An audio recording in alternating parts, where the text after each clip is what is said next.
Hello everyone. இன்னைக்கு நம்ம third person singular மேலுக்கு என்னென்ன ப்ரொனவுன் இருக்குது அப்படின்னு பார்க்கலாம். தேர்ட் பர்சனாக என்ன? மூன்றாம் நம்பரை குறிக்கும். மேல்னா என்ன? ஆண். அப்போ ஆண்களை குறிக்கும் சிங்குலர் தேர்ட் பர்சன் ப்ரொனவுன் என்ன? இந்த மூணு தான்.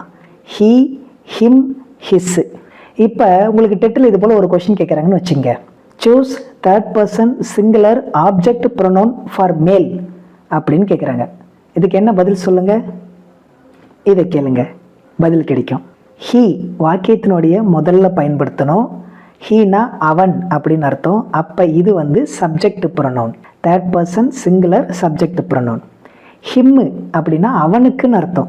இது எங்கே சார் பயன்படுத்தணும்? ஒரு சென்டென்ஸில் வேர்புக்கு அப்புறம் பயன்படுத்தணும். அதனால் இது ஆப்ஜெக்ட் ப்ரொனவுன். இதுதான் நான் கேட்ட கேள்விக்கான பதில். அடுத்து ஹிஸ்னா என்ன? அவனுடைய. அப்போ இது பொசசிவ் ப்ரொனவுன். இதுக்கு பக்கத்தில் இன்னொரு நவுன் கண்டிப்பாக வரணும். His bike, his cycle, his bag, அவனுடைய பேகு, அவனுடைய சைக்கிள், அவனுடைய பென் அப்படின்னு நம்ம சொல்ல போகிறோம். காம்படிஷன்ஸ் அதிகமாக ஆகிறதுனால இனி வருங்கால டெட்டில் இப்படி டெப்த்தாக போய் கொஷின் கேட்கலாம். டவுட் இருந்தால் கமெண்ட் பண்ணுங்கள். நெக்ஸ்ட் வீடியோவில் சந்திக்கலாம். Take care.